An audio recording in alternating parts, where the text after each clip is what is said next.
I was walking back from the attorney's office in high spirits, burning with the desire to tell my son and daughter-in-law that my brother had left me his lake house and 2 condos.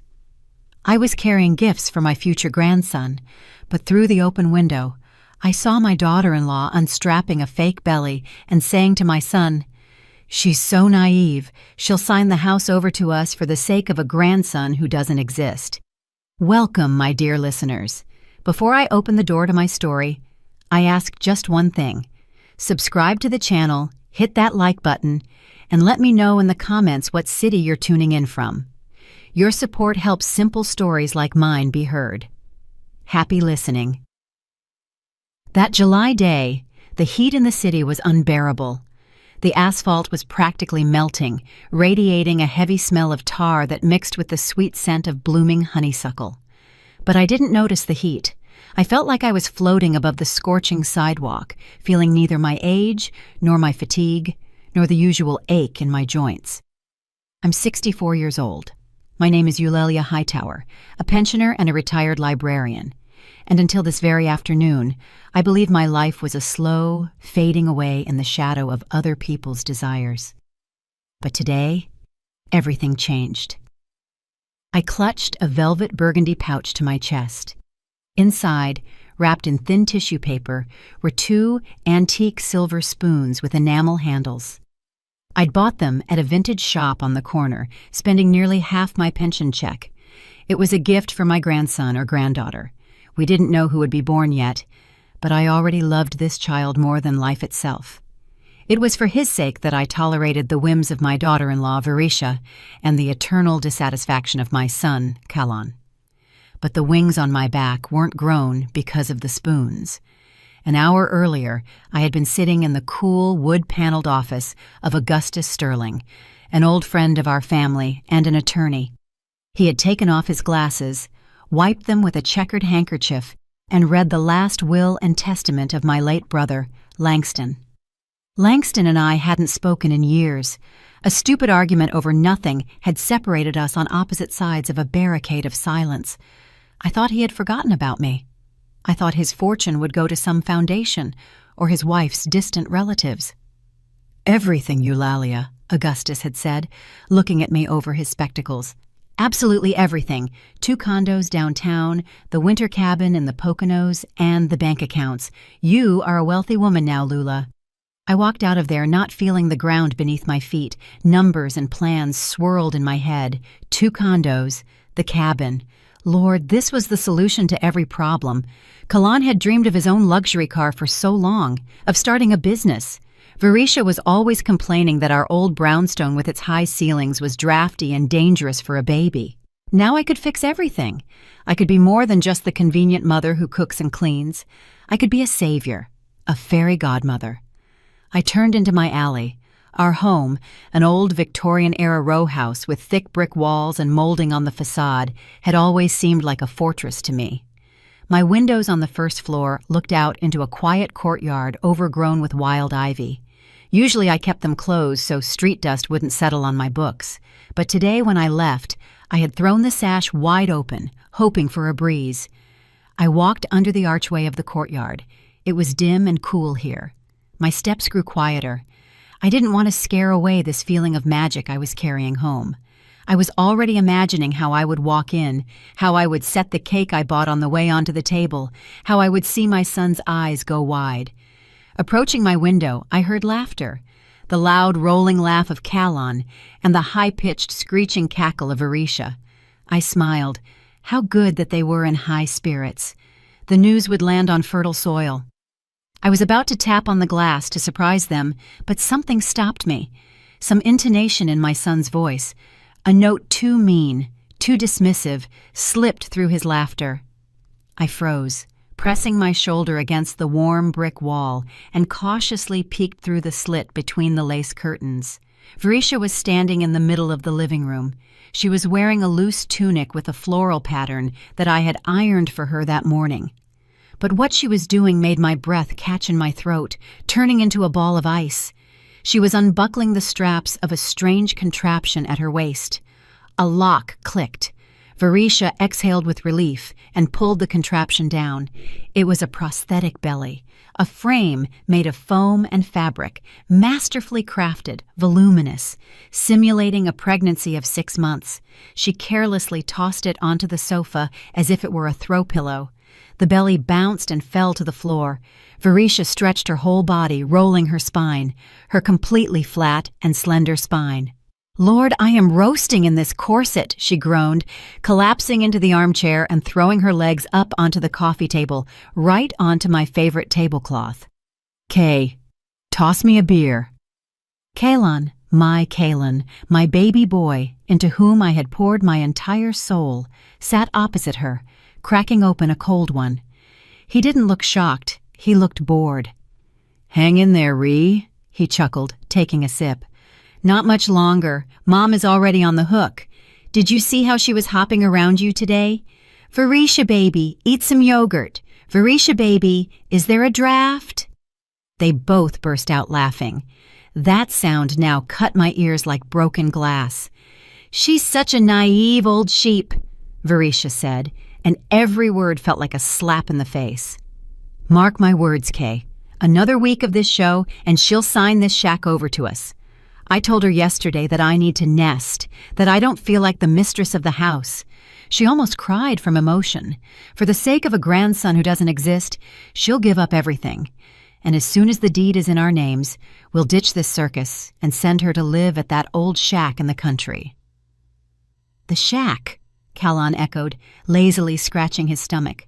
"Why not? The air is healthier for her there, and we'll renovate this place. Knock these walls down to hell." I stood outside the window, and the velvet bag with the silver spoons seemed to fill with lead. It dragged me to the ground. Inside me, something snapped. There were no hysterics, no tears. There was just a sensation that all the love, all the tenderness, all the warmth I had stored up for years instantly drained out of my body like water from a cracked vessel. Only emptiness remained, a ringing, cold, transparent emptiness. I looked at my son, at his bloated face, at his shifting eyes. I looked at Varisha, predatory, satisfied, calculating. I saw strangers. I saw parasites. They didn't just want my house. They were laughing at me. They despised my love. My naivety was just an opportunity for robbery to them. For a moment I wanted to scream, smash the window, storm in there, and throw them out right now. But the librarian in me, the woman who had maintained silence in reading rooms for 40 years, called for order. Anger is fire. It burns quickly and uncontrollably. I needed ice, the cold head of a judge passing a sentence. I stepped back from the window into the shadow of the arch, leaned my back against the wall, closed my eyes, and took a deep breath. It smelled of dust and someone's fried chicken. My heart beat steadily, calmly, hitting my ribs with a heavy, dull rhythm. A naive sheep, is it? Fine. Let it be a sheep. But they forgot that sometimes sheep turn out to be wolves in victims' clothing. I hid the velvet bag with the spoons deep in the bowels of my old leather purse. Silver is a gift for the living, for the real, for those who have a future. These two didn't deserve it. Instead, I walked into the corner liquor store and bought a bottle of expensive bourbon. The kind Callan loved but could never afford. I fixed my hair, smoothed the pleats of my skirt, and walked resolutely toward the entrance. The key turned in the lock with its familiar grind. I heard the commotion start in the apartment. Rustling, quick footsteps, the sound of something soft falling. "Mom's home," Kalan hissed. I waited exactly 10 seconds, giving them time to put the scenery back in place, and opened the door. On my face shone the most radiant, warmest, and fakest smile of my life. "My darlings!" I exclaimed from the threshold, setting my bag on the console table. "I come to you with news." "What kind?" Varisha was sitting on the sofa, covered with a blanket up to her chin. Her face expressed suffering and fatigue. Kalan stood nearby, playing the caring husband. "Quiet, Ma," he said, frowning theatrically. "Ree has a headache." "Oh, forgive me." I lowered my voice, but didn't drop the smile. I walked into the room, pulled out the bottle of bourbon, and set it on the table with a loud thud. But the occasion is such that even a headache will pass. "What's this, Ma?" Kalan stared at the bottle in surprise. "Ballin' out with your pension?" "No, baby." I sat in the armchair opposite them, squaring my shoulders. I felt like an actress on a Broadway stage. "Not the pension. I was with the attorney, Augustus Sterling." They glanced at each other. A predatory glint flashed in Varisha's eyes. "And?" she asked, forgetting her languid voice. "Your uncle, my brother Langston, rest his soul, left a will." I paused.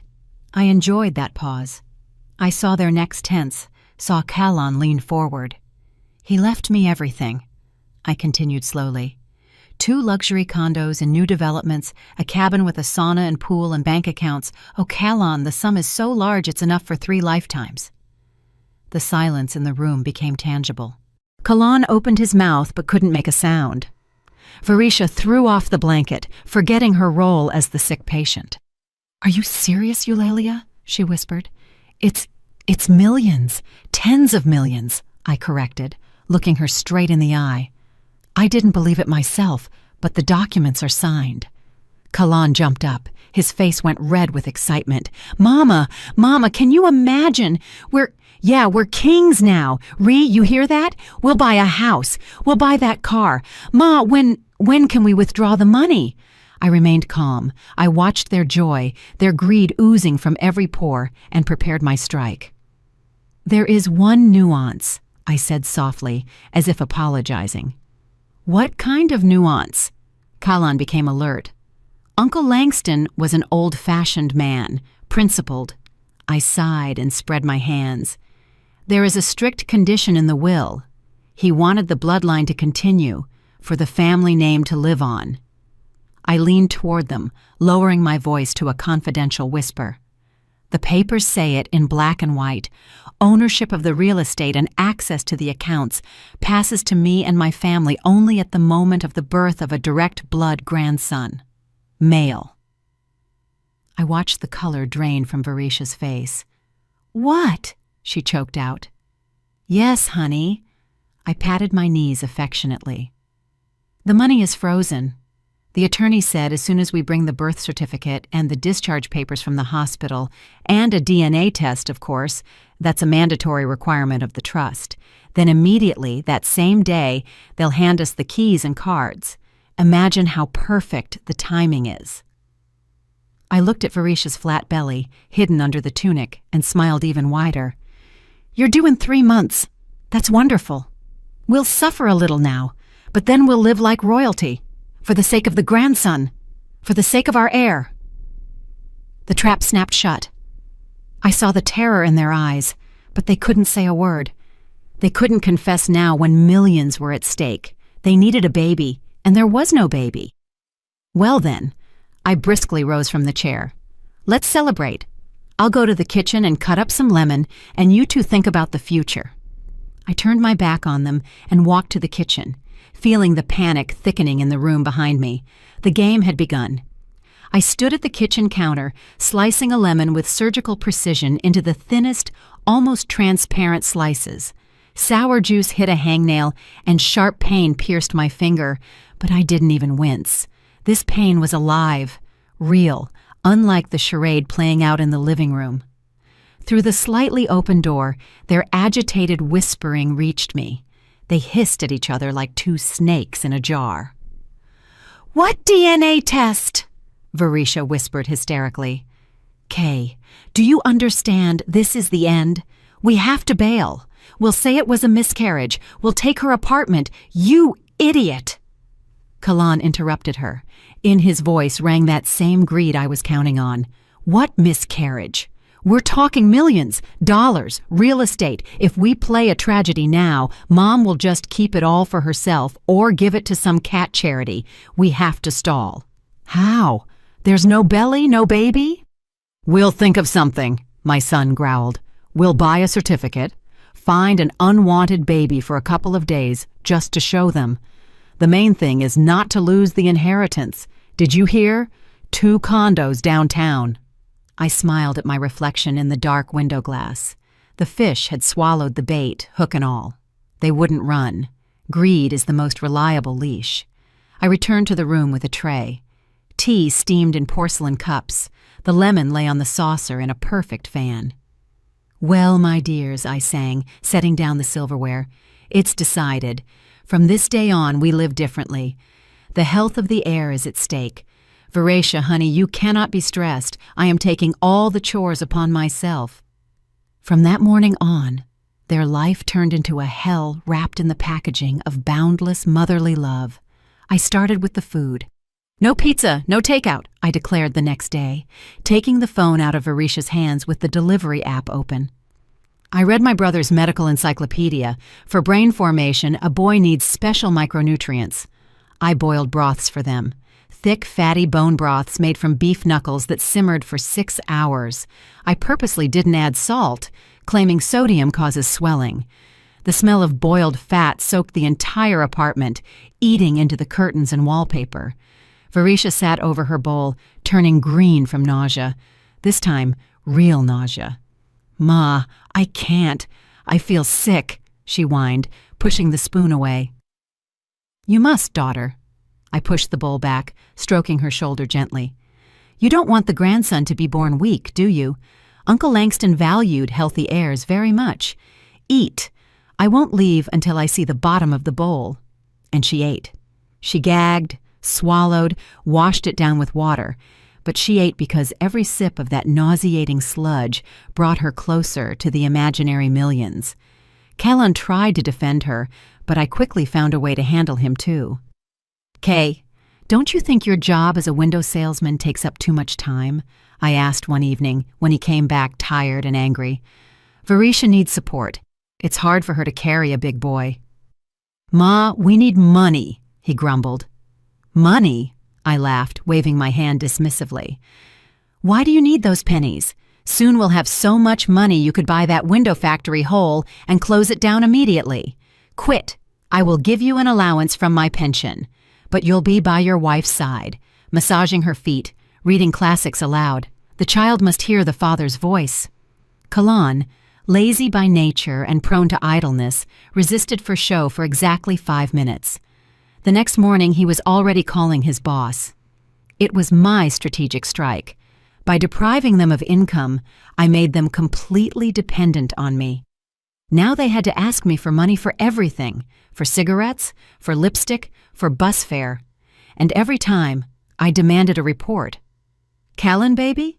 $20 for cigarettes?" I shook my head reproachfully, pulling out my wallet. "Smoking hurts passive smokers. But fine, here, just bring the receipt. I'm keeping the books for a report to the attorney." They found themselves in a golden cage. Veretia tried to sneak out under the pretext of meeting a girlfriend. But I stood in the doorway, arms crossed. "No girlfriends," I cut her off. "There's a flu epidemic in the city. Do you want to risk the inheritance? Stay home. I'll air out the room." For 2 weeks, I suffocated them with my care. I saw how they hated me, how they ground their teeth when I adjusted the pillow behind Veretia's back or forced Callan to read Tolstoy aloud. But they endured. They were waiting for the prize, and I was preparing a new test. On a Tuesday, I returned from the store not with groceries, but with a huge fabric bag. "What's that?" Veretia grew alert, not looking up from the TV. I enthusiastically dumped the contents onto the table, cutting lengths of pale yellow, grassy green, and milky white flannel. Lace, ribbons, skeins of thread. No synthetics, only natural cotton. "Stores nowadays are full of chemicals," I declared, unrolling yard after yard. "Chinese dyes, toxic seams. No, my grandson will wear only what is sewn by the hands of a loving grandmother. I will sew the entire layette myself. Diapers, onesies, bonnets." Callan rolled his eyes but stayed silent. Veretia, however, tensed up. "Stand up, honey," I commanded, pulling out a measuring tape and a box of sewing pins. "Need to take measurements." "Why?" She tried to press herself into the sofa. "Onesies are loose." "I need to know how the tummy is growing to sew the coming home outfit and a suit for walks, taking growth dynamics into account." I spoke in a tone that brooked no argument. "Stand up. This is for family history." Varisha reluctantly stood. She was wearing that same wide t-shirt. "Lift it up," I said. "What?" She went pale. "Lift the shirt. I need to see the contours so the patterns fit perfectly." "I'm cold," she lied, pressing her arms to her sides. "Measure over it." "All right," I didn't insist, so as not to scare the game away too early. "But stand still." I began to crawl around her with the measuring tape. I tightened the tape at her waist where the fake belly began, recording numbers in a notebook, muttering under my breath. "Okay, volume increased, excellent." Then I took the fabric. I pressed a piece of yellow flannel right against her stomach, pretending to figure out the style. In my hand was a dozen sharp sewing pins with multicolored heads. "We'll make a dart right here," I mumbled, pinning the fabric right on her. I drove the pin into the fabric. Varisha didn't flinch. The needle went into the foam. "Oops, crooked," I complained, and repinned it. I circled her like a hawk. Varisha was sweating. I saw beads of sweat rolling down her temples. She was afraid I'd notice the forgery. She was afraid I'd demand she bear the belly. "It's so static," I remarked, running my palm over the bulge under the t-shirt. My hand felt the rigid, unnatural firmness of the construction. Not the warmth of living flesh, but the dry heat of synthetic material. Varisha held her breath. "He's sleeping, probably," she squeaked. "Probably," I agreed. I took another pin, a long one with a red ball on the end. "Turn sideways," I asked. Varisha turned. I pressed the fabric to her side, where the padding transitioned into her own body, and with a swing, as if by accident, stuck the pin not into the foam but slightly lower, into the soft skin of her hip. "Ouch!" Varisha screamed, jerking away. "Oh, forgive me, darling." I threw up my hands, looking at her with fright. Hand slipped. "Old age is no joy." "It hurts." Varisha flashed her eyes angrily, rubbing the pricked spot. She wanted to yell at me. I saw the curse words spinning on her tongue, but she remembered the 2 condos and the cabin. "It's nothing," she hissed through her teeth. "It happens."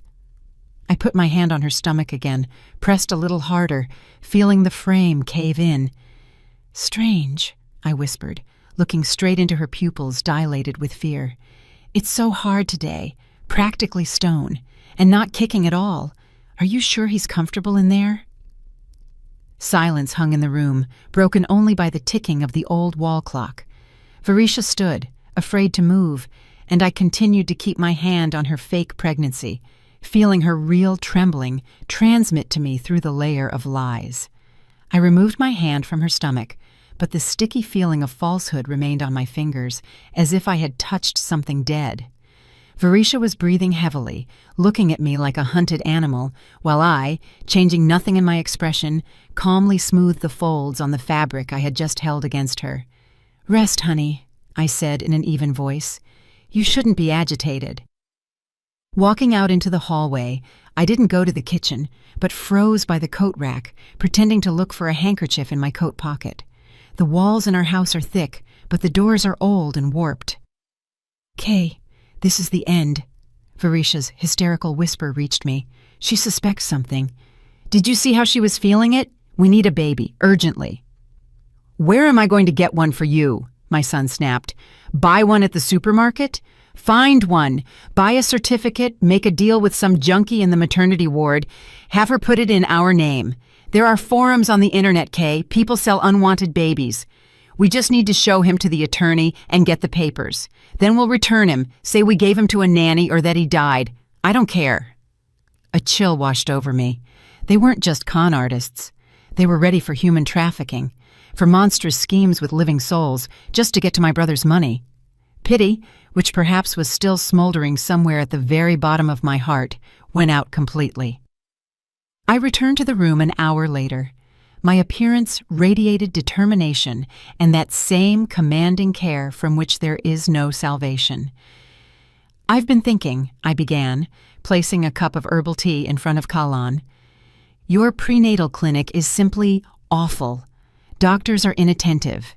Queues, unsanitary conditions. I called them and picked up your file, Varisha."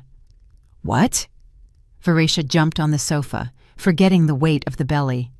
You had no right. That's my doctor. He's been handling the pregnancy since day one. He is incompetent. I cut her off. He missed uterine hypertonicity. I saw how you were wincing yesterday. No, this won't do. The heir to such a huge empire as ours must be observed by luminaries of science. I paused, enjoying how they paled. I called in old favors of Langston's, made an arrangement with Professor Sterling. That's Augustus's brother, the best obstetrician geneticist in the state. Very strict, old school, takes only the elite. He will manage you until the delivery. I'm not going anywhere, Varisha screeched, clutching her head. I have a migraine. I can't get up. I get carsick. Kay, tell her. Kalan, sweating, stepped in. Ma, really, Ree is feeling bad. Let's postpone. Maybe in a week? No weeks. My voice became steel. Inheritance documents require medical certification at every stage. No doctor's signature, no money. It's the law, Kalan. Do you want us to lose the cabin because of your laziness? They were silent, cornered. But I am not a monster, I softened, smiling only with my lips. Since Varisha is feeling bad, I arranged a house call. The professor will come here himself. Here? Whispered my daughter-in-law. Yes, any minute now. Tidy yourselves up. It should smell of cleanliness here, not your fear. For the next half hour, panic reigned in the apartment, comparable only to a fire in a chicken coop. Kalan ran around with the vacuum cleaner. Varisha frantically rummaged in the closet, trying to find something closed but light to hide the construction on her stomach and not sweat. I sat in the armchair with a book, not turning the pages, and listened to their terror grow. At exactly 7:00 p.m., the doorbell rang. Sharp, demanding. Kalan froze in the middle of the room. Varisha pressed herself into the sofa cushions, pulling the blanket up to her nose. Open it, Kalan, I commanded. Our future has arrived. I went out into the hallway myself to meet the guest. On the threshold stood a tall, heavy-set man in an impeccable gray suit with a leather doctor's bag in his hand. His gray hair was slicked back, and on his nose sat glasses in strict, horn-rimmed frames. It was Augustus Sterling, my attorney. But now, without his usual good nature, with a stone face and a piercing gaze, he looked exactly as a merciless professor of medicine should look. Kalan and Varisha were seeing him for the first time. I had handled the paperwork alone, and they had only dreamed of the money. Good evening, he rumbled in a deep bass, not smiling. Where is the patient? I have little time. Come in, Professor. I helped him off with his raincoat. There in the living room. We entered. Augustus didn't shake Kalan's hand, just nodded and went straight to Varisha. He put the bag on the table, clicked the locks. The sound rang out like a gunshot. Well then, he pronounced, pulling out a thick folder of papers and a fountain pen with a gold nib. Complaints? Morning sickness, swelling, a little nausea, Varisha babbled, and my back hurts. That is natural. He didn't even look at her, writing something down. We won't conduct an examination. In home conditions, that is unprofessional. I trust only stationary equipment. Tomorrow I will write you a referral to my clinic. But right now, he raised a heavy gaze at them over his glasses. Right now, I need to fill out the chart of genetic markers. This is a mandatory condition for the child's succession rights. You understand we are talking about large assets. We must rule out any hereditary pathologies. Kalan swallowed nervously. Yes, of course, doctor. We are healthy. We shall check that, the professor answered dryly. Varisha, your blood type. A positive, she answered uncertainly. Conflicts, abortions, miscarriages. No, what are you saying? She exclaimed too hastily. This is the first pregnancy. I am absolutely healthy. Chronic diseases in the female line? Mother? Grandmother? None. In our family, everyone gives birth easily, like cats. She tried to smile to diffuse the tension. Augustus stopped writing. He slowly put down the pen and pulled a printed sheet of paper with some stamps out of the folder. Silence hung in the room, so thick it seemed you could cut it with a knife. "Like cats, you say?" he asked again, looking at the sheet. "Strange. Very strange." "What's strange?" Kalan's voice trembled. You see, have access to the Unified Federal Medical Database. Before a visit, I always check the history so as not to waste time on empty talk." He held up the sheet and looked at Varisha with a long, studying gaze, from which she clearly wanted to fall through the floor. "Here it says that Citizen Varisha Jenkins, your full maiden name, with your date of birth, 5 years ago, underwent a serious operation at City General Hospital in Detroit." Varisha opened her mouth but made no sound. Her eyes widened. "Emergency hysterectomy," Augustus pronounced, articulating every syllable. "Removal of the uterus due to complicated fibroids." He took off his glasses and looked at her rounded belly with the cold curiosity of an entomologist.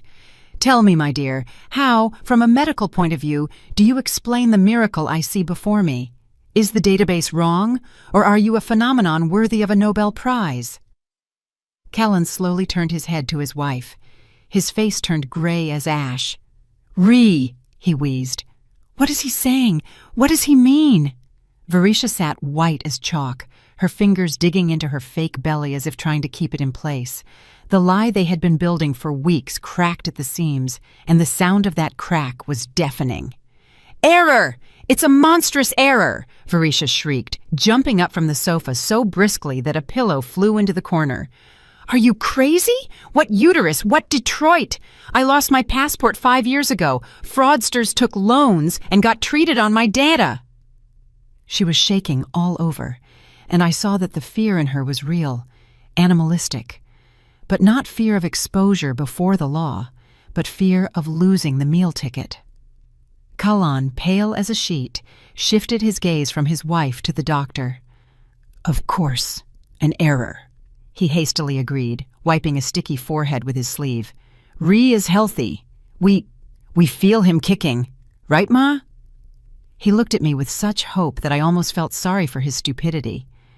"Certainly," I said calmly, standing up and putting a hand on Augustus's shoulder. "Professor, databases often glitch. Varisha is young, healthy, and carrying my grandson. Let's not make the future mother nervous. Stress is bad for the fetus."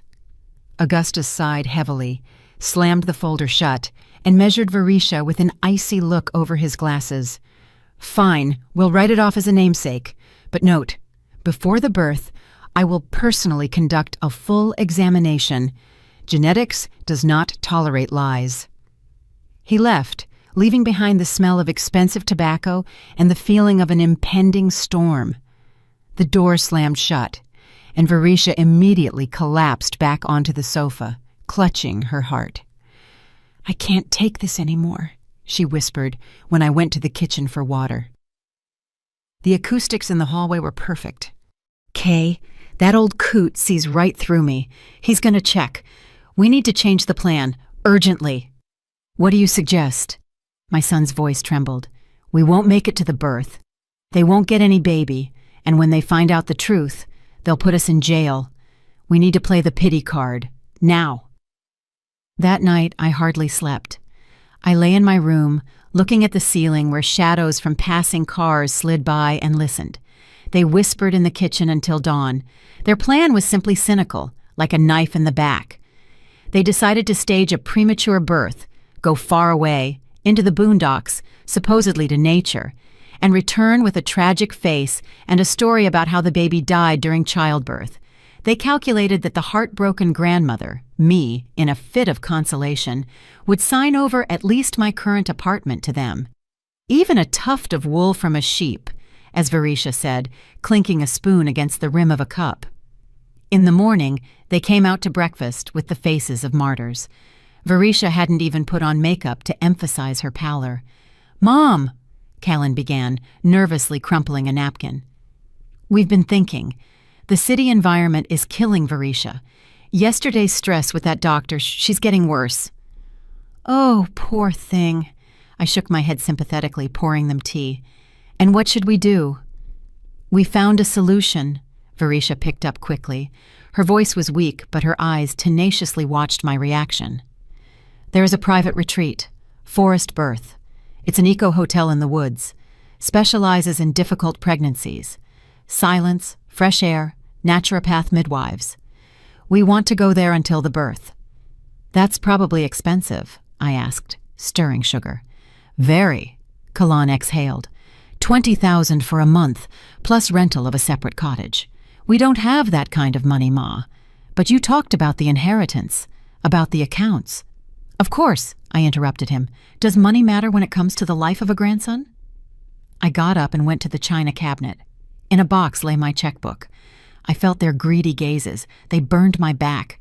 They thought they had won, that they would get the money now, run to some cheap motel, party there for a week, and then return with a tragedy. I took out a pen. What did you say the place was called? I asked, not turning around. Just write it to cash. Kalan will pay himself. They have problems with the terminal, Varisha lied quickly. No. I turned and smiled the kindest of my smiles at her. Order is order. I will write a cashier's check. I know a wonderful place that the professor spoke of. He highly recommended it for nervous mommies like you. I quickly filled in the lines, signed with a flourishing hand, and held the piece of paper out to my son. Here, son, don't thank me. Go straight there today. I'll help pack. Callan grabbed the check with trembling hands. His eyes darted across the lines, and the smile slowly slid off his face, replaced by a grimace of bewilderment. Ma, he muttered. This says, State Psychiatric Hospital, closed ward. Varisha snatched the check from him. Are you mocking us? She shrieked, forgetting the role of the dying swan. What mental hospital? I'm pregnant, not crazy. Really? I raised an eyebrow in surprise, sitting back down at the table. But it seemed to me you were having a nervous breakdown. You were screaming yesterday about an error, about a passport. The professor said this is typical hysteria against a background of phantom pains. What phantom pains? Kalon yelled, throwing the check on the table. Enough of this circus. Give us normal money. We need to leave. Leave? I asked coldly. Running from what? From responsibility, Kalon, or from the past? I reached into the pocket of my house cardigan and pulled out a photograph. Old, slightly yellowed, with a bent corner. I put it on the table next to the check, face up. In the picture, dated 10 years earlier, stood a young, blooming Varisha. She was hugging a balding man in a cheap suit. But the main thing wasn't that. Varisha was wearing a tight khaki knit dress that didn't hide a huge round belly. Exactly the same as now. Silence hung in the room. Varisha stared at the photo, and her lips trembled for real. Where from? She whispered. From your high school album, which you so carelessly left in the closet when you moved in with us, I lied.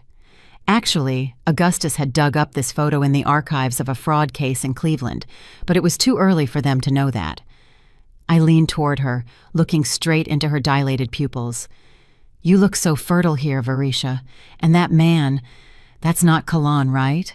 And not your first husband. Where is that baby? He should be 10 years old now. Or, I paused, letting the words fall like heavy stones. Or did that pregnancy also dissolve along with that poor bald man's money? Varisha recoiled as if I had hit her. Kalon grabbed the photo, brought it to his eyes, and I saw the rusty gears of doubt finally starting to turn in his brain, fogged by laziness and lust. He asked quietly. What was that you told me? That I was your first? She's lying! She's lying! Varisha screamed, but in her voice was already the panic of a cornered rat. I'm not lying, honey, I answered calmly, taking the check from the table and tearing it into small pieces. I'm just caring for the purity of the experiment. No trips. We will give birth here, under my supervision. I blew the scraps of paper from my palm in their direction. And now eat your oatmeal. It's getting cold. The oatmeal was getting cold, turning into gray paste, but no one touched it. Varisha silently got up from the table. In her movements, there was no longer any feigned weakness or fake pregnant clumsiness. She moved sharply, like a spring ready to uncoil and strike. She grabbed Kalan by the elbow, hard, possessively, digging manicured nails into the fabric of his shirt. "To the bedroom," she hissed. "Right now." The door slammed behind them, but the old walls of our apartment seemed only to amplify the sound. I remained sitting in the kitchen, slowly finishing my tea, and listened to their invented world collapse. "You rag!" Varisha screeched. "Your mother is mocking us. She knows everything. That photo, she's laughing in our faces." Keep it down," Callan mumbled. "We're almost at the goal." "To hell with the goal, to hell with the cabin," she interrupted. "I won't wait for a birth that won't happen. I want guarantees now. This apartment. Have her sign it over to you immediately. Tell her I'm leaving.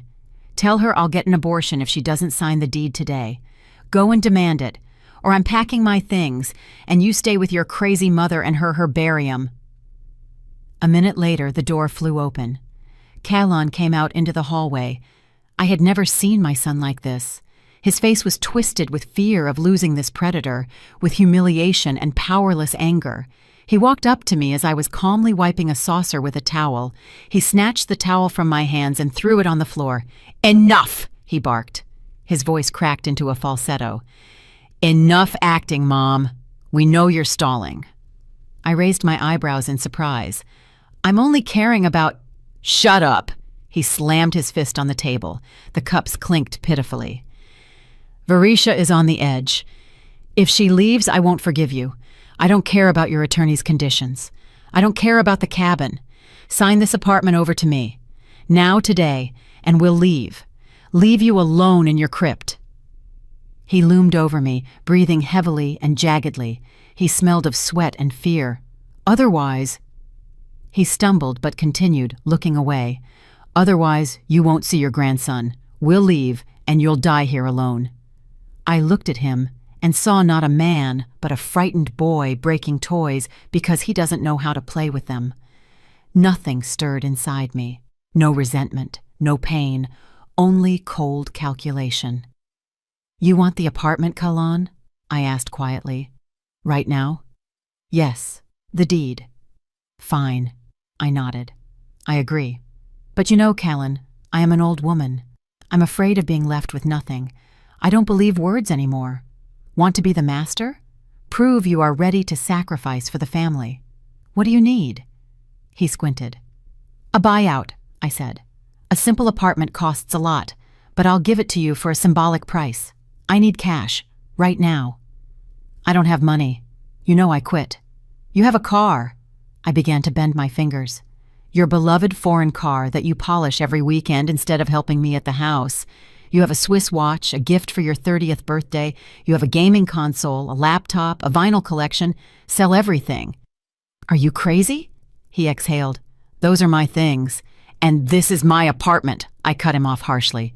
"If Varisha and the child are more important to you than a piece of iron on wheels, you'll do it. Bring me the money by Friday evening, and I'll sign the deed." It was a test, and he failed it. For the next 3 days, Callan darted around the city like a scalded cat. I saw him carrying boxes of electronics out of the house. I saw through the window how resellers inspected his car in the courtyard, driving down the price, and he, pale and shaking, nodded to all their conditions. Varisha spurred him on, hissing at his back, checking if he had held anything back. They were so blinded by greed, the desire to grab at least something here and now, that they didn't even stop to think why I suddenly needed money if I was supposedly the heiress to millions. On Friday evening, Callan walked into the living room. He looked 10 years older. No car, no watch, empty-handed, just a thick paper envelope. I was sitting by the fireplace. It was my whim to light it in the middle of summer. I told them the dampness of the ground floor hurt my joints. The fire crackled merrily, devouring dry logs. "Here," Callan threw the envelope on the coffee table. "Sold everything. For pennies. Car, computer, watch, everything." Varisha stood in the doorway, arms crossed, her eyes greedily gleaming, glued to the envelope. "Count it," my son grumbled. "There's 15,000 there. Enough for your old age. Where are the documents?" I slowly reached for the envelope. took it in my hands, feeling the pleasant weight. 15 grand, I said thoughtfully. The price of your comfort, the price of your toys. I opened the flap and pulled out a stack of bills, hundreds, crisp. Kalan looked at them with longing, Varisha with lust. I'll go get my glasses, I said, rising. Need to check the watermarks. So many counterfeits these days. I turned to the secretary desk in the corner, blocking the view with my wide back in a knitted shawl. My hands worked quickly and precisely, like a magician's. One movement, and the stack of real money slipped into the deep pocket of my apron. Second movement. From another pocket into my palm lay an exactly identical stack, exactly the same thickness and color, only I had bought it at a novelty store. Movie money for $5. I turned to them, holding the dummy in my hand. Seems real, I said, walking to the fireplace. Of course it's real, Kalan barked. Sign the papers. I stood by the fire, watching the dancing flames. You know, Kalan, I said quietly, you sold everything you loved for a piece of concrete. You were ready to strip your mother to the bone on the orders of this woman? Mom, don't start. Give me the deed. Paper. I weighed the stack in my hand. It's just paper, son. It burns. But a conscience you can't buy. And before they could understand what was happening, I opened my fingers. The stack of money fell right into the center of the fire. A second of silence, then a wild, inhuman scream from Callan. No! He threw himself at the fireplace, fell on his knees, trying to snatch the money from the fire with his bare hands. But dry wood and a good draft did their job. The paper flared up instantly. Bright flames engulfed the stack, turning the millions into black ash. What have you done? He screamed, rolling on the floor and clutching his head. You burned it. You burned everything. My car, my money, you crazy. Varisha froze in the doorway, mouth open. Her face turned gray. I stood over him, calm and unshakable, feeling the pleasant weight of the real money in my pocket. Money is dust, Kalan, I said, watching him sob over a handful of ash. Trust is earned harder. You failed your exam. I stepped over his huddled figure and headed for the exit of the room. By the way, I threw over my shoulder, I changed my mind about writing the deed. Live like this for now, if you can. I didn't stop Varisha when she, stepping over the sobbing Kalan on the floor, grabbed her phone. In her eyes, there was no longer fear or greed, only pure, distilled rage of a cornered rat with nothing to lose. Police! She yelled into the receiver, her voice breaking. Help! Address is 42, Lenox Avenue, apartment 3. There's a crazy woman here. She's threatening me with a knife. She locked us in. I'm pregnant. She wants to kill my baby. Come quickly. She threw the phone on the sofa and turned to me. Her chest was heaving, nostrils flaring. You wanted war, you old witch, she hissed. You'll get it. I'll put you in the loony bin. I'll say you lunged at me, that you burned the money in a fit. Kalan will confirm it. Yes, Kalan? The son raised his head. His face was swollen from tears, his gaze empty. He didn't answer, just sniffled, looking at the pile of ash in the fireplace. I silently sat in my favorite armchair by the window, picked up a basket with my knitting from the table. My hands were not trembling. I took out the needles and an unfinished bonnet of soft white wool. Loop after loop, knit, purl. The rhythmic click of metal calmed me. I knew I had 10 minutes, no more. The precinct was just 2 blocks away. Knit! Knit! Varisha threw maliciously, nervously adjusting her tunic. They won't give you needles in a padded cell. I noticed she jerked, adjusting her belly. It shifted slightly unnaturally, with a light rubbery squeak that hadn't been audible before. Apparently the foam frame she had sweated in for weeks had finally exhausted her. And while Callan was suffering over the thousands, she had managed to switch props to something lighter, inflatable, a cheap party item. What unforgivable carelessness. The door began to shake, loud, demanding pounding of fists. Open up! Police! Varisha instantly transformed. The anger vanished from her face, giving way to a mask of horror and suffering. She tousled her hair, scratched her arm with her nails until it was red, clutched her stomach, and hobbled to the door, "Save us!" she screamed, throwing open the lock. "In here! She's there!" Two police officers flew into the apartment, young, out of breath, in dark uniforms and heavy boots, hands on holsters, gazes sharp, assessing. Behind them loomed the beat cop, a tired man with a folder under his arm. "Where's the knife?" barked the first one, scanning the hallway. "She hid it," sobbed Varesha, hanging on the sergeant's sleeve. "She's insane! First she forced my husband to sell all his property, and then she burned the money right in front of our eyes. She keeps us locked up, won't let me go to the doctor. Look at my husband, she drove him to this."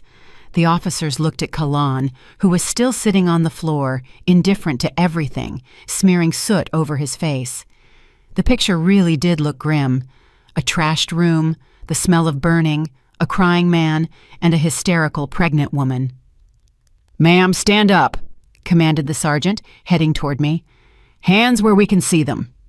I calmly placed the knitting on my knees, but didn't let go of the needles. I looked at them over my glasses with my signature librarian look, which subdued hooligans in the reading room with one raised eyebrow. "Good evening, officers," I pronounced in a soft, velvet voice. "Forgive the mess. We have a family drama." "Drama!" Varesha shrieked. "She's a maniac! Arrest her! I'm threatened with a miscarriage because of her. My stomach is pulling. Oh, Mommy, it hurts!" She bent double, moaning theatrically. The sergeant was at a loss. Female tears and a pregnant belly are kryptonite for any officer of the law. He turned to his partner. "Call an ambulance. The pregnant woman is in bad shape." "No ambulance!" Varesha shouted hastily, realizing doctors would immediately reveal the deception. "Just take her away, take her to the station, and we'll drive to the clinic ourselves." That was a mistake. I saw doubt flicker in the beat cop's eyes. He walked into the room, sniffing the smell of burnt paper. "Ma'am," he addressed me, "your daughter-in-law claims you are holding them by force and threatening their lives." Do I look like a jailer? I smiled sadly, rising from the chair. In my right hand was clutched a long, sharp knitting needle. The officer tensed, putting a hand on his baton. "Drop the object." "It's just a needle, son," I said, taking a step toward Varesha. "I'm knitting a bonnet for my grandson. I'm waiting for this child so much. I do everything for them. Feed them, give them drink, dust off specks of dust. And Varesha? She is very tired." I walked right up to her. Varesha backed away, pressing her back against the china cabinet. "Don't come near me!" she shrieked. "Get her away!" "She's just confused, Lieutenant," I continued, not taking my eyes off her stomach. "You know, there is such a disorder. Phantom. When a woman wants money so badly, a baby, that it seems to her like he exists, but in reality, there is emptiness there." "What are you spouting?" hissed Varesha. Her eyes darted. "Officers, you are experienced men." I turned to the police, as if inviting them as witnesses. "Look for yourselves. Does a real belly bounce like that?" And before anyone could react, I lunged, fast, precise like a fencer. "No!" Kalan yelled, jumping up from the floor, but it was too late. I didn't hit Varesha. I just lightly, with the very tip of the needle, poked the stretched fabric of her tunic right in the center of the bulge. I expected an effect, but reality exceeded expectations. A sound rang out, like a shot from a BB gun. Pop! And following it, a long, pitiful, whistling sound of escaping air. Psst! Varesha squealed and instinctively grabbed her stomach with both hands, but there was nothing to grab. Under her fingers, the volume was rapidly melting. The tunic, just tight around an impressive sphere, was collapsing before our eyes, turning into a shapeless rag. Silence hung in the room, absolute and ringing. Even the clock seemed to stop ticking. Two young officers stood with open mouths, watching Varesha's pregnancy deflate with a sad whistle until it turned into a flat piece of rubber dangling under her clothes. The beat cop grunted and rubbed the bridge of his nose, hiding a smirk. Varesha stood pressed against the cabinet. Her face went red with blotches. She looked down at her deflated belly, then at me, then at the police. In her eyes was such horror and shame that for a second I almost felt sorry for her. Almost. "You see," I sighed heavily, putting the needle back in the basket. Poor girl. False pregnancy. Inflatable. I looked at the dumbfounded officers with an expression of deep sorrow. She doesn't need a lawyer, officers, and not protection from an old mother-in-law. She needs a psychiatrist. She wears a balloon under her clothes and demands millions for it. Tell me, do they put you in jail for that, or take you straight to the funny farm? Kalan covered his face with his hands and slid down the wall back to the floor, making sounds like the whimpering of a beaten dog. Varisha was silent. The air had gone out of her baby, and with it, all her arrogance, all her insolence, all her power went out of her. She stood before us naked in her deceit, flat and pathetic. "Well," coughed the beat cop, breaking the silence. "Ma'am, what is going on here?" "False call. It's a cry for help," I corrected gently. "Take her. She doesn't belong here." The beat cop shuffled in the hallway for another minute, shaking his head disapprovingly and looking at the scrap of rubber hanging from under Varisha's tunic. "You really should see a specialist, ma'am," he grumbled, tucking the report into his folder. "Or else we can write you up for a false report and disorderly conduct. I'll let it go this first time. Family squabbles are murky business, but if I hear screams one more time, I'm taking everyone in until it's sorted out." The door slammed behind them with a heavy, final sound, cutting us off from the outside world, from law and order. Silence hung in the apartment, but it wasn't the silence of peace. It was the silence before an explosion, when the fuse has already burned down and the fire has touched the powder. Varisha stood in the middle of the hallway, breathing heavily. Her face, a minute ago portraying the suffering of a victim, suddenly twisted. The mask slipped. She abruptly, with animal fury, tore the remains of the deflated fake belly off herself, ripping the elastic bands, and threw this pitiful lump of plastic at her feet. "Damn you, you old hag!" she screamed so loud that the crystal in the cabinet responded with a thin ring. "I hate you! I hate your house, your broths, your holy face!" "Ray!" Kalan voiced from the floor. He was still sitting there, crushed, dirty, looking like a pile of rags. "Ree, what are you saying?" She spun around to him and kicked him in the leg with the toe of her trendy shoe. "Shut up! Shut up!" she screeched, spraying saliva. Ree, God, how you make me sick. You're a slug, Kellen, a mama's boy with no spine. I tolerated you only for the money, for the condos. Did you think I loved you? Ha! I looked at you and saw only a wallet that I couldn't get open." Kellen recoiled as if slapped. His eyes, red from tears, widened with the horror of realization. "But the baby," he babbled. "We wanted a family." "What family? With you?" She laughed, and that laugh was scarier than her scream. "I'd sooner hang myself than give birth for a loser like you. I needed your uncle's millions to leave here, out of this country, far away from you and your crazy mother. And now what? What now?" She darted around the room like a wounded beast, knocking over chairs. "No money, no car. You blew everything, burned it all in the fireplace, idiot! We're destitute." I stood by the window, arms crossed, silently watching this scene. I felt no pain. All the pain had burned out earlier when I saw them through the window. Now I felt only cold, detached curiosity, as if I were watching a documentary about the habits of hyenas. Callan slowly raised his eyes to me. In his gaze read a mixture of despair and belated understanding.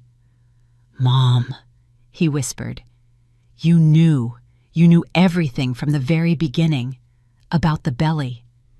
"I knew about us," I answered calmly. "A mother's heart sees through walls, Callan, and through cheap foam even more so." "And you let me sell everything?" His voice trembled. "You forced me to destroy my life just like that? For a lesson?" "I gave you a choice, son," I said firmly. "Every day I gave you a choice. Between honesty and greed. Between your mother and this woman. Every time you chose wrong, and you have to pay for mistakes." "Ah, pay!" roared Varisha. Her gaze darted around the room, assessing the situation. "Well, no, I'm not leaving here empty-handed. I spent 2 months of my life on this circus. I tolerated your jabs and your stinking porridge. You will pay me." She rushed to the cabinet, yanked open the doors, grabbed an antique porcelain vase, a gift to my grandmother. "This is worth money," she shouted, pressing the vase to her chest. Then she grabbed a silver candlestick from the table. "And this! I'm taking everything I can carry. Compensation for moral damages." "Don't you dare," said Kalan quietly, rising from his knees. "Put it back." "Go to hell," she snapped, stuffing the jewelry box with my ornaments, which she had snatched from the dresser, into her bag. "I'm taking the gold, the silver, everything, and you stay rotting in this hole." She darted around the living room, grabbing everything that shone, a painting from the wall, a bronze statuette. She resembled a looter in ashes. Kalan stood powerlessly, not daring to touch her. I sighed. It was time to end this farce. The play had dragged on, and the actors were starting to overact. I put 2 fingers in my mouth and whistled, sharply, piercingly, like a hooligan. My brother had taught me this trick in childhood, and I hadn't used it for 50 years. Varisha dropped the candlestick from surprise. It fell onto the parquet with a crash. At that same second, the front door, which the beat cop fortunately hadn't locked, flew open. 2 men stepped into the hallway, huge, broad-shouldered, in gray work coveralls. These were the movers I had hired 3 days ago, scheduling the visit to the minute. They silently entered the living room, filling the space. Varisha pressed herself against the wall, clutching the bag of loot. "Good evening, Miss Hightower," boomed the older bearded one with hands like sledgehammers. "Taking the furniture out?" "Not yet, boys," I answered calmly. "For now, just stand here. Make sure nothing extra leaves the apartment." The men nodded and crossed their arms, blocking the exit. Varisha looked around, cornered. There was nowhere to run. "What? What does this mean?" she wheezed. "It means I won't tolerate theft." I walked up to her and held out my hand. "The bag." She tried to snap back, but one of the movers took a half step forward, and all her courage evaporated. With trembling hands, she handed me the bag. I dumped the contents onto the sofa, the jewelry box, the statuette, my brooch. "And now sit down," I commanded. "Both of you. We need to talk." Kalan collapsed into the armchair, covering his face with his hands. Varisha remained standing, glaring angrily, but under the mover's gaze, she sat on the edge of a chair. "You were so eager for the inheritance," I began, pacing in front of them, like a teacher before negligent students. "You lied, scammed, betrayed. You built a castle of lies on a foundation of greed. You wanted Langston's millions?" "Yes, we wanted them," spat Varisha, "and we would have gotten them if not for you." "You wouldn't have gotten anything." I stopped and looked her straight in the eye. "Even if you had given birth to triplets, even if I had died." "What do you mean?" Kalan raised his head. I took a folded sheet of paper from my pocket. It was a copy of a waiver of inheritance. "Your Uncle Langston was a great man, but a bad businessman," I lied without blinking. My voice sounded firm and convincing. "Yes, he had condos, he had a cabin, he had accounts, but he also had debts, huge, monstrous debts that he accumulated in recent years trying to save his firm." I unfolded the paper. "Creditors, Kalan. Mortgages, liens, IOUs. The value of his assets is about $50 million, but the debts are $80. Whoever accepts the inheritance accepts the obligations for the debts." Dead silence hung in the room. Even the movers stopped shifting from foot to foot. "I found out about this the very first day at the attorney's," I continued, enjoying the effect. "Augustus showed me the balance sheet. To accept the inheritance means to become bankrupt, to lose everything, even this apartment, because the banks would take it to pay off my brother's debt." I threw the paper on the table in front of them. "I signed the waiver of inheritance 2 weeks ago. There are no millions, Kalan, no condos, no cabin. All of it will be auctioned off to pay the debts." Kalan looked at me, his mouth opening and closing soundlessly like a fish thrown on shore. "That is," he wheezed, "that is, You were chasing a ghost, I finished harshly. You invented a pregnancy to get emptiness. You sold your car, watch, electronics. You destroyed your career, your reputation for zero, for a donut hole. Varisha slowly slid off the chair. Her face became white as chalk. That can't be, she whispered. We checked. The internet said he had a firm. The internet lies, honey, just like you. I chuckled. You ruined your lives absolutely for free. Not for a dime. No. Callan grabbed his head and howled. It was the terrible howl of a man who realized he hadn't just lost, but lost a game that didn't even exist. I sold everything. I'm left with nothing. Mom, how could you? Why didn't you say? I wanted to say, I answered in an icy tone. That very day, when I was walking home with the spoons, I wanted to tell you about the debts, laugh together, drink tea, but I saw through the window how you were laughing at me, how you called me a sheep, and I decided that the sheep should teach the wolves a lesson. I nodded to the movers. And now get out. Varisha raised her head. Out of my apartment, both of you, right now. Mom, I have nowhere to go, screamed Callan. I sold everything. I don't even have money for a hostel. You have a healthy, non-pregnant wife, I pointed at Varisha, and working hands. Go work. As a mover, a janitor, whatever. My house is not a shelter for parasites. Take them out, I told the men in coveralls. The bearded one stepped toward Callan. The second headed for Varisha. No, you have no right. I'm registered here, squealed Callan, clinging to the armrests of the chair. You signed out a month ago, I reminded him, pulling out another paper. Remember, I asked you to do that to process benefits for the grandson? You signed without looking. You are nobody here, Callan, a guest who stayed too long. The movers grabbed them by the arms, politely but firmly. Varisha tried to bite.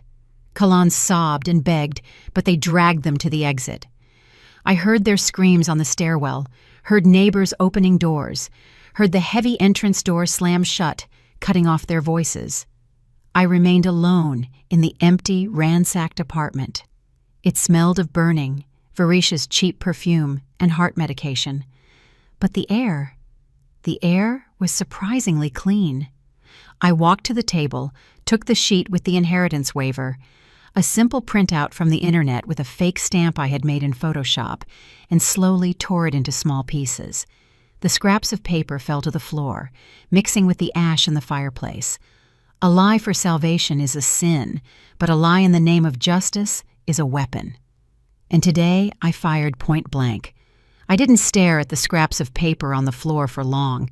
There was no time for sentimentality, and self-pity is a luxury I could no longer afford. I went into the bedroom where my son had recently ruled, opened the closet, and took out an old, worn suitcase that he used to take to summer camp. Into this suitcase flew everything left of his former life, the few shirts he hadn't managed to sell, a couple of sweaters, socks, old jeans. I didn't fold them neatly as I used to, packing him for business trips. I just grabbed things in armfuls and crammed them inside, feeling the weight leave my chest with every thrown item. It was quiet outside the front door, but I knew he was there. I felt his presence like you feel a draft from a crack. I zipped up the zipper, picked up the suitcase. It turned out to be surprisingly light, just like my son's whole life. Resolutely, I headed for the hallway. The lock clicked. I threw open the door. Callan was sitting on the concrete step, clutching his head in his hands. He was alone. Varisha was long gone. As soon as she heard about debts and bankruptcy, her love evaporated faster than morning fog. Predators don't linger where there is nothing to profit from. Seeing me, Callan jumped up. His eyes were red, face swollen, shirt untucked. He looked pathetic, but in this pathetic sight, I no longer saw my little boy. I saw a stranger, a weak man. Mom. He rushed to me, trying to grab my hand, but I stepped back, holding out the suitcase like a shield between us. Mom, forgive me. I'm not guilty. It's all her, Varisha. She bewitched me. She drove me crazy. I didn't want to. I love you. He was choking on words, snot, and lies. She forced me. She said we had to. Mom, let me come home. I have nowhere to go. She left me on the street. I looked down at him. In my heart, it was quiet and empty, like in a dead forest in winter. Bewitched? I asked quietly. No, Callan. She just offered you what you wanted most, easy money, and you followed her like a calf to slaughter. You are not a victim of hypnosis. You are an accomplice. I'll fix it. I'll go to work. Mommy, don't kick me out. I set the suitcase at his feet. You laughed at me, Callan, I said firmly, looking him straight in the eye. I heard every word through that window. You called me a naive old sheep. You planned to put me in a nursing home or move me to a shack. You were ready to strip me to the bone while I was alive. Those were just words. No, I shook my head. Those were thoughts. And actions? You sold everything you had to buy my signature. You are not a son to me anymore. You are a thief who tried to steal my trust, and I cannot live under one roof with a thief. And where am I supposed to go? He yelled, realizing tears weren't working. Adult life is big, Callan. Go wherever you want. After Varisha, to the factory, anywhere. I stepped back and took hold of the door handle. Goodbye, Mama. The door slammed shut, cutting off his scream. I turned both locks, put on the chain, and leaned my forehead against the cool upholstery. A single tear rolled down my cheek, but I wiped it away with a steady hand. The past was over. The present was beginning. A week later, I was sitting in the same attorney's office where this story began. The windows were thrown open, and a warm summer wind rustled the heavy emerald curtains. Augustus Sterling sat opposite, sorting through a stack of documents with official seals. He looked pleased, but a little puzzled. He took off his glasses and looked at me with undisguised respect. "Well, Eulalia," he rumbled, "I confess honestly, I've seen a lot in my practice, but such a gambit. You surprised me." "Had to improvise, Gus." I smiled, taking a sip of strong coffee. As they say, when you run with wolves, you have to howl. "So we are processing everything according to option B," he clarified, picking up a gold pen. "Yes." He slid the papers toward me. "So, we confirm. Your brother Langston had no debts. That was pure fiction, a legend you and I invented to test the heirs." "Exactly," I nodded, feeling joy rising in my chest like champagne bubbles. "The inheritance is clean," the attorney continued, putting check marks in the necessary places. "Langston's estate is valued at $70 million. Bank accounts, stocks, 2 condos in a luxury complex, and of course the country residence. All this passes into your full and undivided ownership." I took the pen. 70 million. A figure that would have given Callan and Varisha a heart attack had they known the truth. They burned on greed, destroyed their lives for a phantom, scared of non-existent debts. But the money was real, and now it was mine. "I'm keeping the condos," I ordered, signing the first sheet. "I'll rent them out. I need a supplement to my pension. I want to live with dignity." "But the cabin—" I thought for a second. That same cabin with the pool that Varisha dreamed of so much. "Sign the cabin over to the Hope Charity Foundation. Let them make a summer camp for orphans there. Langston loved children. He would have liked that." "And the son?" Augustus raised an eyebrow. "Callan gets nothing at all? Not even a room in a boarding house?" I remembered my son's face, distorted with malice, when he demanded the deed from me. Remembered his words about the shack. "I left Callan the most valuable thing," I answered, putting the last, most sweeping signature. "I gave him freedom and the necessity to finally become a man. That is dearer than any money. Not a penny, Gus. Cross him out of everything." Augustus grunted and stamped the documents. "It is done. Congratulations, Ms. Hightower. You are now a wealthy lady. What are the plans?" I stood up, squared my shoulders, and walked to the window. The sun flooded the street, playing glints on the roofs of cars. The world seemed huge, bright and surprisingly welcoming. "Plans?" I asked again, pulling a bright travel agency brochure from my purse. "First things first, shopping. I need a new dress, and not gray and not black. I want something bright, sunny, and then—" I put the brochure on the attorney's desk. On the glossy cover, a huge white liner cut through turquoise waves. The Mediterranean, Gus. A cruise for 3 weeks. Barcelona, Marseille, Rome. Always dreamed of seeing the Colosseum. Ticket is already booked. Single luxury suite with a balcony. I walked out of the office onto the street, inhaled deeply the smell of the city mixed with the scent of freedom. I am Eulalia Hightower, 64 years old, former naive sheep, former convenient mother, currently a millionaire, traveler, and mistress of my own destiny. And you know what? Life is just beginning. And so ends the story of Eulalia Hightower, a story of how boundless motherly love, colliding with betrayal, hardened and turned into a steel rod of justice. Many of you are probably arguing right now. Some will say the mother acted too cruelly, leaving her son on the street and depriving him of everything. After all, he is her blood, her child, even if he stumbled. Others, on the contrary, will support Eulalia, believing that evil must be punished and parasites must be cut off before they drink life dry without remainder. And what would you have done? Could you forgive a son who was ready to sell you for money? Or do you think Eulalia taught him the best lesson of his life, which perhaps will one day make a man out of him? I am very interested to know your opinion, because life often throws us plots stranger than any novels, and a correct answer, perhaps, simply does not exist. Please don't forget to hit like if this story touched a nerve, and subscribe to our channel. We are preparing many more vital, poignant stories for you that make you think. Write your thoughts in the comments. Share your experience. We read every review. We wish you all the best. At the end of this video, a window will appear in the center of the screen. Click on it to watch our other most captivating stories.